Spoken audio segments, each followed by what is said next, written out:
আজ তোমাদের আমি সিলেবাসের প্রথম যে কবিতাটাতে আছে অন কিলিং এ ট্রি, এটা পড়াবো। এই কবিতাটা লিখেছেন গি.এফ. প্যাটেল। তিনি একজন পেশায় চিকিৎসক ছিলেন, আর অসাধারণ নাট্যকারও ছিলেন আর চিত্রশিল্পীও ছিলেন। মুম্বাইতে জন্মগ্রহণ করেছিলেন। মুম্বাইতে তিনি জন্মগ্রহণ করেছিলেন 18 আগস্ট 1940। মুম্বাইতেই তিনি বাস করেন। এই কবিতাটা আমরা নিয়েছি পোয়েমস, কবিতা গুচ্ছ থেকে। এটা পাবলিশ করেছিল নিজিম এজেকিল, একটা সংস্থা। এই কবিতাটা একটা সার্কাস্টিক পোয়েম, ব্যঙ্গাত্মক কবিতা। ব্যঙ্গাত্মক ধারণা এই কবিতাটার মধ্যে আছে। মানুষের দ্বারা কিভাবে বেপরোয়াভাবে বৃক্ষ ছেদন হচ্ছে বা গাছকে ধ্বংস করা হচ্ছে, সেই ধারণা তুলে ধরা হয়েছে। এই কবিতাটার মধ্যে সিম্বল কি রয়েছে, রিপ্রেজেন্টিং লাইফ অ্যান্ড ডেথ, জীবন আর মৃত্যুকে নিয়ে একটা অসাধারণ প্রতিবেদন তোমাদের সামনে তুলে ধরা হয়েছে। মানুষ এবং প্রকৃতি এই দুটোকে নিয়েই কনফ্লিক্ট। এখানে পার্সনিফিকেশন ওই কিলিং শব্দটা দিয়ে হয়েছে। এখানে আইরনি রয়েছে, শ্লেষাত্মক ভঙ্গিতে প্রকাশ করা হয়েছে man scaling of his best friend, মানুষের সবচেয়ে সেরা বন্ধু গাছ, আর গাছকেই মানুষ ধ্বংস করে। আর সেই অহিংসার পরম দর্শন বাণীকে প্রকাশ করার জন্য এই কবিতাটা এখানে একটা বার্তা নিয়ে এসছে, যাতে আমরা যারা আমাদের বাঁচিয়ে রেখেছে তাদেরকে না ধ্বংস করি। আর কবি একটা ওয়ার্কশপ চালু করেছিলেন ঋষি ভ্যালিতে। প্রত্যেক বছর সেই ঋষি ভ্যালিতে কবি একটা ওয়ার্কশপ করতেন। আর এই কবিতাটা তোমরা মুক্ত ছন্দে লেখা আছে, ফ্রি ভার্স, ডেলিভারেট অ্যাক্ট এখানে যে কাহিনীটা রয়েছে, আর ট্র্যাজেডিটা হচ্ছে বিশেষ টোনে বিয়োগান্তক। আমি এই গুটি কয়েক তোমাদেরকে পয়েন্ট এই কবিতাটাতে করে দিয়েছি। এই কবিতার এই পয়েন্টগুলো তোমাদেরকে তুলে নিতে হবে খাতায়, কারণ এখান থেকে এমসিকিউতে কোশ্চেনও আসে। প্রত্যেকটা কবিতা বা কোনো কিছু পড়ার আগে তার মূল জিনিসটা কী হবে সেটা জানার জন্যই আমি বললাম। যাই হোক, আমরা জি.এফ. প্যাটেল সম্পর্কে, গি.এফ. প্যাটেল, অনেকে জি.এফ. প্যাটেলও বলে, অনেকে গি.এফ. প্যাটেলও বলে, আমি গি.এফ. প্যাটেলই বলবো। 1940 খ্রিস্টাব্দে মুম্বাইয়ে তার জন্ম। তিনি সেখানেই শিক্ষালাভ করেন সেন্ট জেভিয়ার্স স্কুলে। পরবর্তীকালে মুম্বাইয়ের গ্র্যান্ড মেডিকেল কলেজে পড়েন। বর্তমানে তিনি মুম্বাইতেই বাস করেন।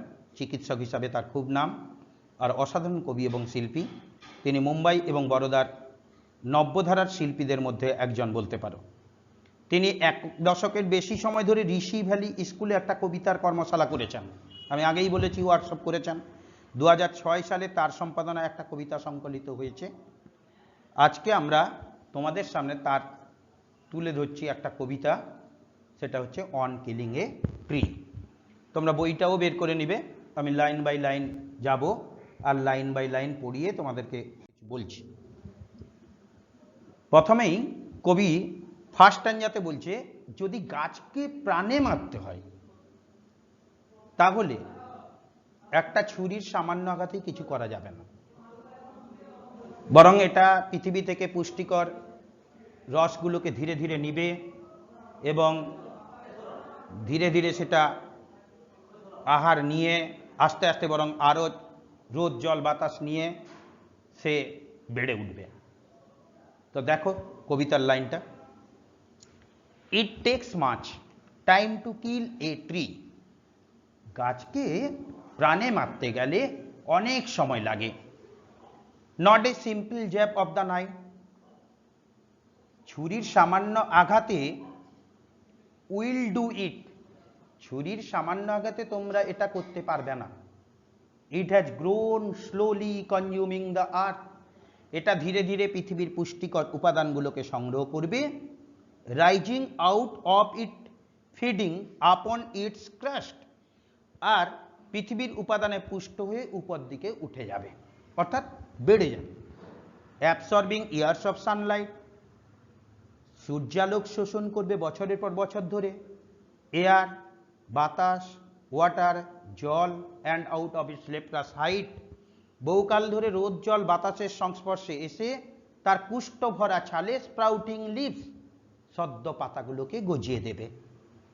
মানে কবি একদম পরিষ্কার করে বলতে চাইছে যে আমরা ভালো করেই জানি যে গাছ আমাদের পরিবেশটাকে বাঁচিয়ে রেখেছে, সবুজায়ন শুধু করে নয়, মানুষকে বিভিন্ন যন্ত্রণা জ্বালা থেকেও মুক্তি দিয়েছে।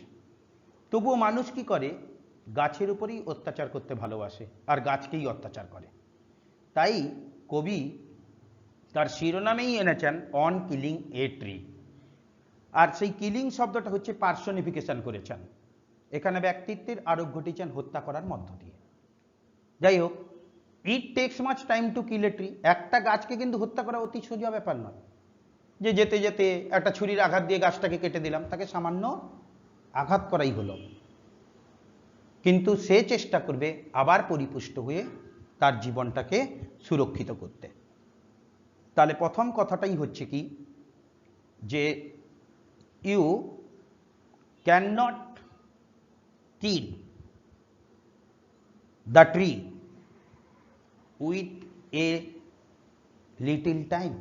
একটু সময়ের মাধ্যমে বা একটু সময় দিয়েই তুমি গাছটাকে হত্যা করে ফেলবে, এটা পারো না। গাছ কি করতে পারে?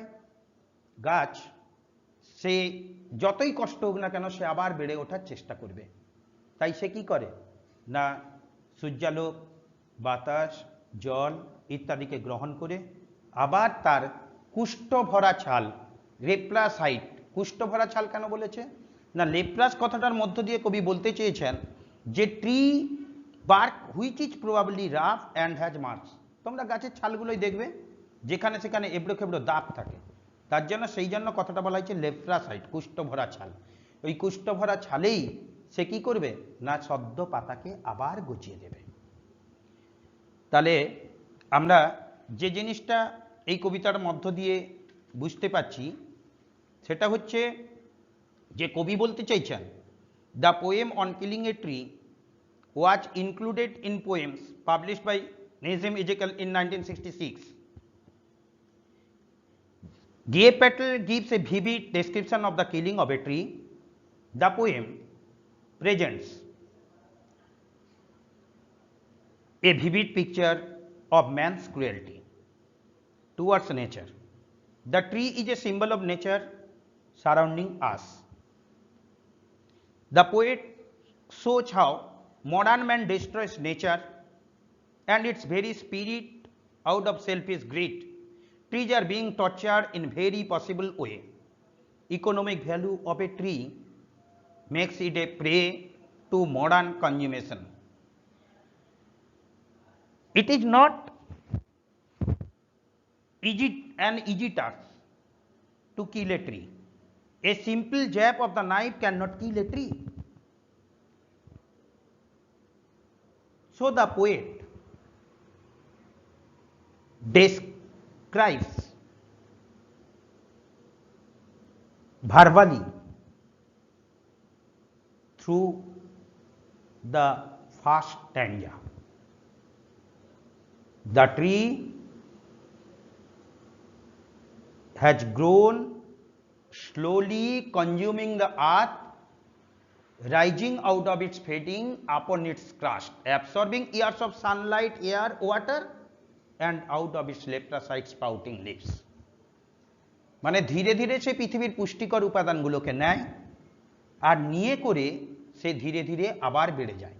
বছরের পর বছর ধরে সূর্যালোক, বাতাস, জল ইত্যাদিকে সংগ্রহ করে সে আবার কুষ্ঠ ভরা ছালে সদ্য পাতাকে গজিয়ে দেয়। স্প্রাউটিং মানে হচ্ছে প্রডিউসিং, গজিয়ে দেওয়া। আমরা ওয়ার্ডগুলোর সম্পর্কে পরে বিশদে আলোচনা করছি। সেকেন্ড স্ট্যাঞ্জাতে যাব। সেকেন্ড স্ট্যাঞ্জাতে কবি কি বলছেন, so hack and chop but this alone would not do it. কেটে ছোট ছোট টুকরো টুকরো করে ফেলো, অর্থাৎ তাকে আঘাত হানো আর কেটে ছোট টুকরো টুকরো করো।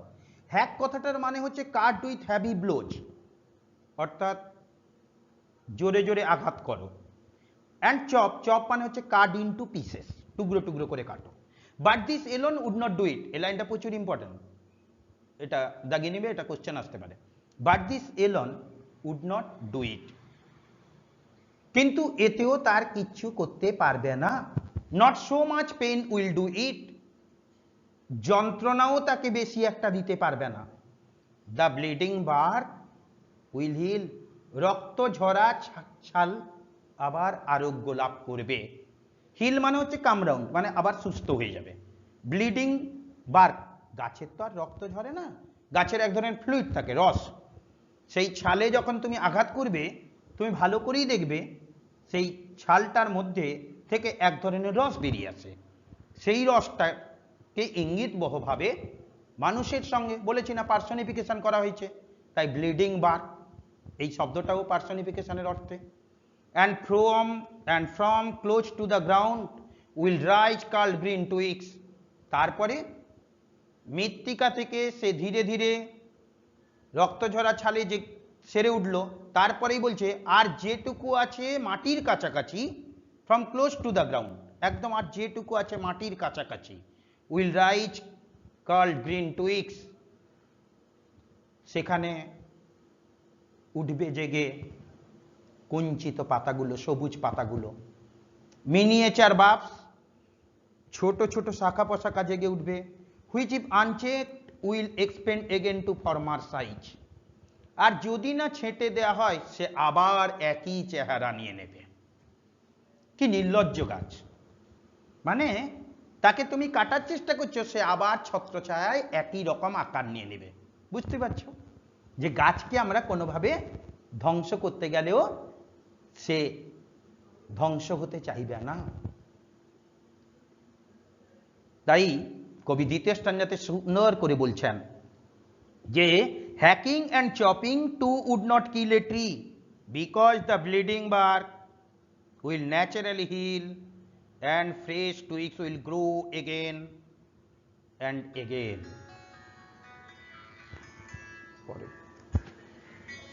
Again and again. তাই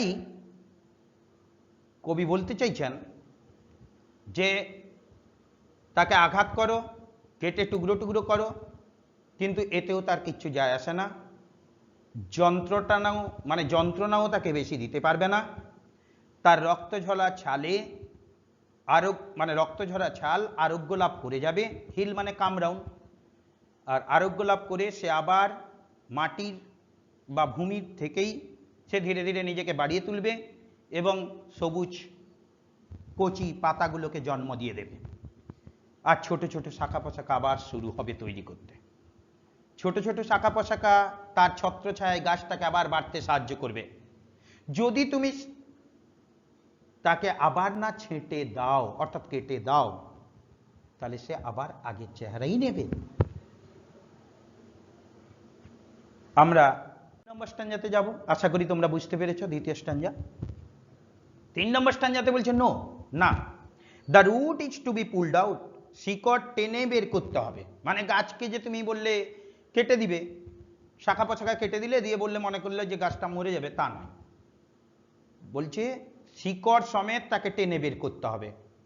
out of the anchoring earth, আশ্রয়স্থল পৃথিবীর ভেতর থেকে তাকে বের করো। অ্যাঙ্করিং মিনস হচ্ছে মুরিং, মানে আর্থ মানে এখানে মাটিকেই বোঝানো হয়েছে। মাটির ভেতরে গাছ তার শিকড়কে প্রবেশ করায়, সে সেটাকেই আশ্রয়স্থল ভাবে, আর সেই আশ্রয়স্থলে গাছ কি করে না নিজেকে দাঁড় করিয়ে রাখার একটা শক্তি পায়। It is to be rope tight, তারপরে তুমি এটাকে দড়ি দিয়ে শক্ত করে বেঁধে দাও। অ্যান্ড পুলড আউট, তারপরে তুমি তাকে টেনে বের করো। অর পুলড আউট এন্টায়ারলি, আর সম্পূর্ণরূপে টেনে বের করো। Out from the earth cave, পৃথিবীর গহ্বর থেকে তাকে টেনে তুলে আনো।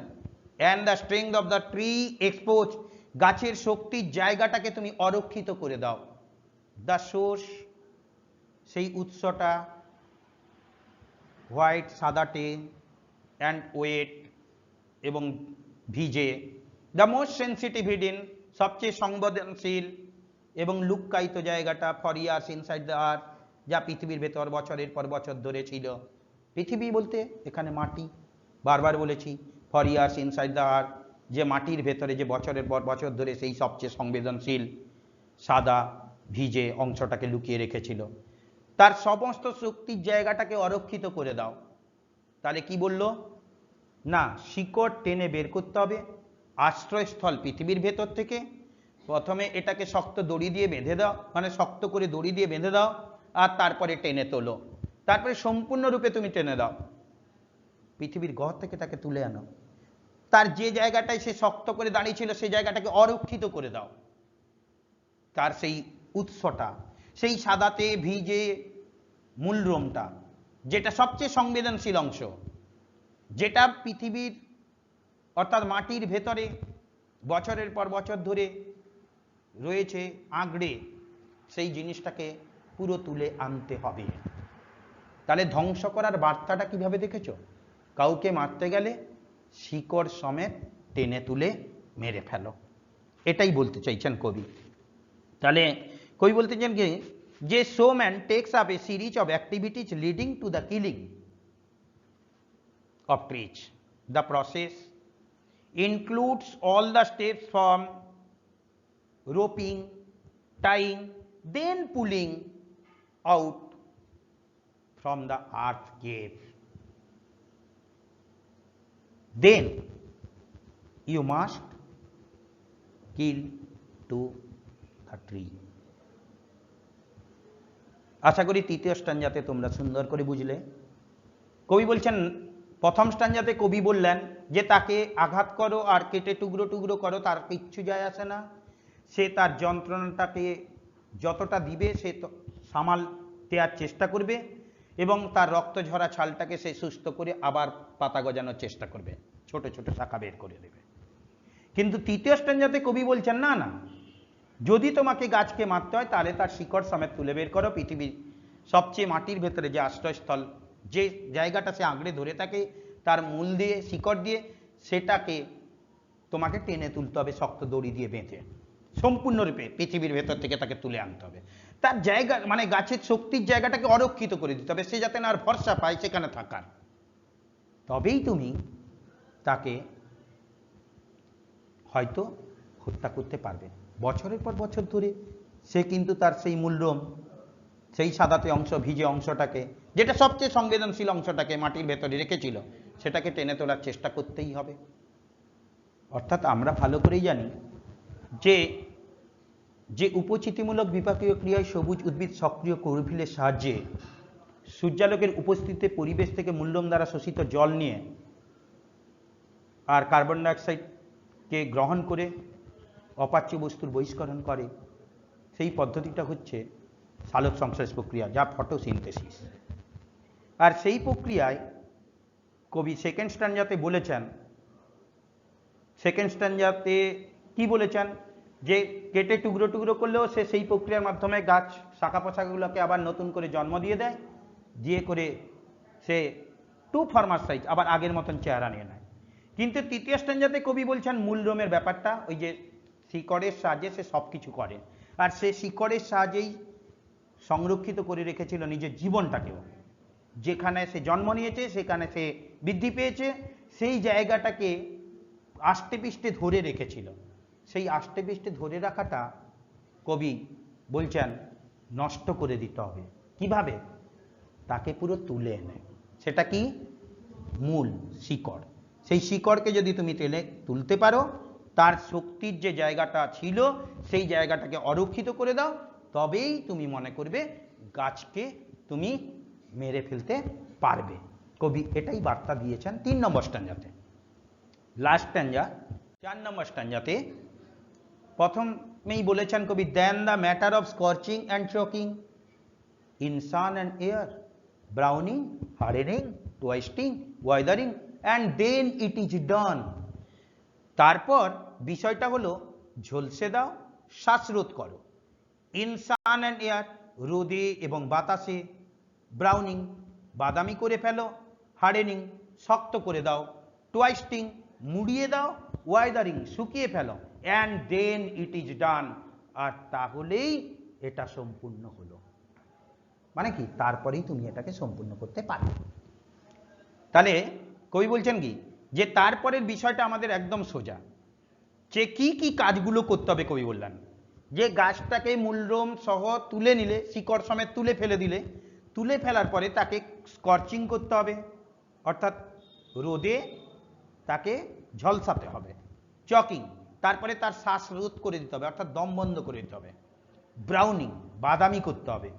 হার্ডেনিং মানে শক্ত করে ফেলতে হবে। দেখো যখন সূর্যের আলো লাগবে তখন দেখবে আস্তে আস্তে আস্তে আস্তে তার রঙও অন্য ধরনের হবে, সেই জন্য কবি সেটাকে ব্রাউনিং এর সঙ্গেই বলেছেন। আর হার্ডেনিং মানে একদম দেখবে মানে যখন গাছ কাটা হয় তখন কাটা সোজা, কিন্তু গাছ যখন অনেক শুকিয়ে যাবে না তখন কাটতে প্রচুর কষ্ট হয়, কারণ কি সেটা যথেষ্টই শক্ত হয়ে যায়। আর টুয়াইস্টিং মানে মুড়িয়ে দেওয়া, অর্থাৎ তার সব কিছু ছেঁটে ছেঁটে টুকরো টুকরো করে ফেলতে হয়। ওয়াইদারিং দিয়ে কি করায়, রোদে তাকে শুকিয়ে নিতে হয়। অ্যান্ড দেন ইট ইজ ডান, আর তারপরেই এটা সম্পূর্ণ হয়। তার মানে কবি কি বলছেন, বলছেন যে the roots, pulling out the roots entirely to the browning, hardening, twisting and final withering, only then the act of killing is completed.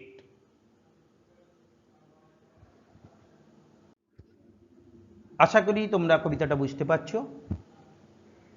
যদি কোনো সমস্যা থাকে আমাকে আমার যে মানডেতে ক্লাস আছে সেই সময় হোয়াটসঅ্যাপে কোনো জায়গায় অসুবিধা থাকলে লিখে দেবে, আমি তখন তোমাদেরকে ক্লিয়ার করে দেব। আর কতগুলো ওয়ার্ড দেওয়া আছে যেগুলো আমি তোমাদের সামনে আলোচনা করে দিচ্ছি। প্রথম ছিল স্ট্যাঞ্জাতে জ্যাপ। জ্যাপ মানে হচ্ছে এ সাডেন রাফ ব্লো, সামান্য বা হঠাৎ করে আঘাত করা। কনজিউমিং মানে হচ্ছে নরিশিং অর্থাৎ পুষ্টিকর। Crust the top layer of the earth, পৃথিবীর উপরিভাগ বা মাটির উপরিভাগ বা মৃত্তিকার উপরিভাগকে বলা হয়। লেপ্রাস হাইট, কুষ্ঠ ভরা ছাল, the tree bark which is probably rough and has marks, গাছের ছালে যে সামান্য বিশ্রীভাবে দাগগুলো থাকে তাকেই বলা হয় লেপ্রাস হাইট। স্প্রাউটিং, স্প্রাউটিং মানে হচ্ছে প্রডিউসিং অর্থাৎ গজিয়ে দেওয়া। হ্যাক, কাট উইথ হেভি ব্লোচ অর্থাৎ আঘাত করা, ছোট ছোট করে আঘাত করে মানে ভীষণভাবে আঘাত করা। চপ, কাট ইন্টু পিসেস, টুকরো টুকরো করে কেটে ফেলা। ব্লিডিং বার, রক্ত ঝরা ছাল অর্থাৎ allowing fluid escape from a close system. Heal, recuperate অর্থাৎ আরোগ্য লাভ করা। কার্লড, রিঙ্কিল্ড মানে কুঞ্চিত।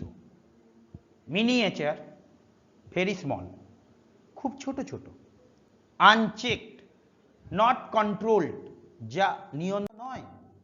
এক্সপেন্ড মানে হচ্ছে স্ট্রেচড আউট বিস্তৃত করা বা বিস্তার করা। ফরমার মানে প্রিভিয়াস আগের মতন।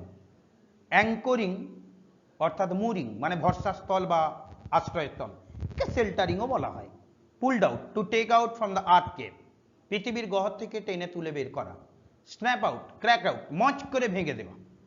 এন্টায়ারলি, কমপ্লিটলি সম্পূর্ণরূপে। আর্থ কেভ, পৃথিবীর গহ্বর। When the roots are pulled out the earth around becomes হলো, মানে শিকড়টা যেখানে মৃত্তিকাতে প্রবেশ করে সেখান থেকে টেনে তুললে যে গর্তটা সৃষ্টি হয়ে যাবে সেটাকেই বলা হয় আর্থ কেভ। সেন্সিটিভ সংবেদনশীল, ইমপ্রেসিবল। স্কর্চিং, বার্নিং পুড়িয়ে দেওয়া ঝলসে দেওয়া। চকিং, অ্যাসফিজিয়েটিং রুদ্ধ করে দেওয়া শ্বাসরুদ্ধ করে দেওয়া। ব্রাউনিং, মেকিং ব্রাউন বাদামি করে তোলা। হার্ডেনিং, ওসিফাইং শক্ত করে দেওয়া। টুয়াইস্টিং, রেঞ্চিং মোচড় দেওয়া মুড়িয়ে দেওয়া। ওয়াইদারিং, ডেসিকেটিং শুকিয়ে ফেলা। এই শব্দগুলো আমার মনে হয়েছিল যে খুব একটা কষ্ট হবে, তাই তোমাদের সামনে এই শব্দগুলো দিলাম। কবিতা ভালো করে না পড়লে কোনো প্রশ্নের উত্তর ভালো করে লিখতে পারবে না, তাই আগে কবিতাটা ভালো করে পড়বে, এরপরে আমরা শর্ট কোশ্চেনের আলোচনা করব হোয়াটসঅ্যাপে। তারপরে সপ্তাহে আবার অন্য ক্লাস, অন্যভাবে আমরা চলব। এই কবিতাটা পড়তে হবে ভালো করে মনোযোগ সহকারে, তাই তোমাদের সামনে আর একবার আমি শুধু কবিতার জিস্টটা বলে দিচ্ছি, মন দিয়ে শুনে নাও। It takes much time to kill a tree, গাছকে প্রাণে মারতে গেলে অনেক সময় লাগে। Not a simple jab of the knife, will do it. ছুরির সামান্য আঘাতে মরবে না তো গাছ। It has grown slowly consuming the earth. ধীরে ধীরে সে পৃথিবীর পুষ্টিকর উপাদানগুলোকে সংগ্রহ করে বেড়ে উঠবে। রাইজিং আউট অফ ইটস, ধীরে ধীরে বেড়ে যাবে। ফিডিং আপন ইটস ক্রাস্ট, পৃথিবীর গহ্বর থেকে সে পুষ্টিকর উপাদানগুলোকে নিয়ে সে বেড়ে যাবে। Absorbing years of sunlight, air, water, আর রোদ মানে সূর্যালোক, বাতাস, জল আস্তে আস্তে ধীরে ধীরে সে শোষণ করবে বছরের পর বছর ধরে। And out of its leprous hide sprouting leaves, আর তারপরে তার পুষ্ট ভরা ছালে সে সদ্য পাতাগুলোকে গজিয়ে দেবে। দ্বিতীয় স্ট্যাঞ্জাতে কবি বলেছিলেন, so hack and chop but this alone would not do it. তাই আঘাত আনো আর ছোট ছোট টুকরো টুকরো করে কাটো, এতে তার কিচ্ছু করতে পারবে না। Not so much pain will do it, মানে একটু যন্ত্রণাও তাকে দিতে পারবে না। The bleeding bark will heal, রক্ত ঝরা ছালে সে আরোগ্য লাভ করবে। And from close to the ground, আর আস্তে আস্তে সে ভূমির কাছাকাছি থেকে will rise curl green twigs, সুন্দর করে সে কুঞ্চিত সবুজ পাতাগুলোকে গজিয়ে দেবে। Miniature barbs which if unchecked will expand, ছোট ছোট শাখা প্রশাখাকে বের করে ফেলবে যদি তুমি তাকে নিয়ন্ত্রিত না করে ফেলো। টু ফর্মার সাইজ, সে আগের চেহারাই নেবে। ফর্মার মানে প্রিভিয়াস, সাইজ মানে আকার বা আকৃতি, শেপ। 3 নম্বর স্ট্যাঞ্জাতে কবি বলল, নো না, the root is to be pulled out, শিকড় টেনে বের করতে হবে। Out of the anchoring earth, আশ্রয়স্থল পৃথিবীর ভেতর থেকে। It is to be rope tight, দড়ি দিয়ে তাকে শক্ত করে বেঁধে দাও। And pulled out, snap out, তাকে শিকড় সমেত টেনে তুলে ফেলো। স্ন্যাপ আউট, মট করে ভেঙে ফেলো। অর পুলড আউট এন্টায়ারলি, সম্পূর্ণরূপে তাকে টেনে ফেলে দাও। আউট ফ্রম দ্য আর্থকে, পৃথিবীর গহ্বর থেকে তাকে টেনে তুলো। And the strength of the tree expose, গাছের শক্তির জায়গাটাকে অরক্ষিত করে দাও।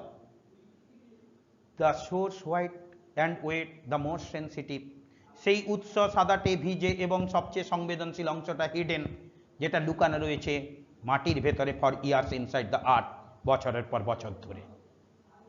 দেন দ্য ম্যাটার, লাস্ট স্ট্যাঞ্জাতে বলছেন, তারপর বিষয়টা হলো অফ স্কর্চিং অ্যান্ড চকিং, তাকে ঝলসে দাও আর শ্বাসরোধ করো। ইন সান অ্যান্ড এয়ার, রোদে বাতাসে। ব্রাউনিং হার্ডেনিং, তাকে বাদামি করে দেওয়া হয়, বাদামি করে দাও, শক্ত করে দাও। টুয়াইস্টিং, মুড়িয়ে দাও। ওয়েদারিং, শুকিয়ে ফেলো। অ্যান্ড দেন ইট ইজ ডান, আর তারপরেই এটা সম্পূর্ণ হয়। এটা বলতে গাছকে হত্যা করা, মানে টু কিল এ ট্রি। এত কিছু করে এলে তারপরেই গাছকে হত্যা করা যাবে। কি কি করতে হবে? পুলিং আউট, পুলিং আউটের পরে কি করবে? স্কর্চিং, তারপরে চকিং, তারপরে করবে ব্রাউনিং, তারপরে হার্ডেনিং, তারপরে টুয়াইস্টিং, তারপরে ওয়েদারিং, দেন ইট ইজ ডান। আশা করি কবিতাটা বুঝতে পেরেছ। আর এরপর দিন আমরা এটা থেকে শর্ট কোশ্চেন আলোচনা করব। আমি অথবা অতনু স্যার বলবো, এর আমি পড়িয়ে দিলাম, যে কেউ একজন শর্ট কোশ্চেনটা আলোচনা করবেন। তোমরা হোয়াটসঅ্যাপের দিকে গ্রুপে নজর রাখবে, আর প্রবলেম হলে ভয়েস কলে, ভয়েস রেকর্ডিং কলে তোমরা হোয়াটসঅ্যাপে দিবে, আমরা চেষ্টা করব সলভ করে দেওয়ার। আর বিশেষ কিছু বলবো না, তোমরা ভালো করে বইটা ধরে ক্লাস মানে মনোযোগ সহকারে কবিতাটা শুনবে, আশা করি বুঝতে পারবে। আর পরবর্তী ক্লাসের দিকে নজর রেখো। ওকে, রাখছি।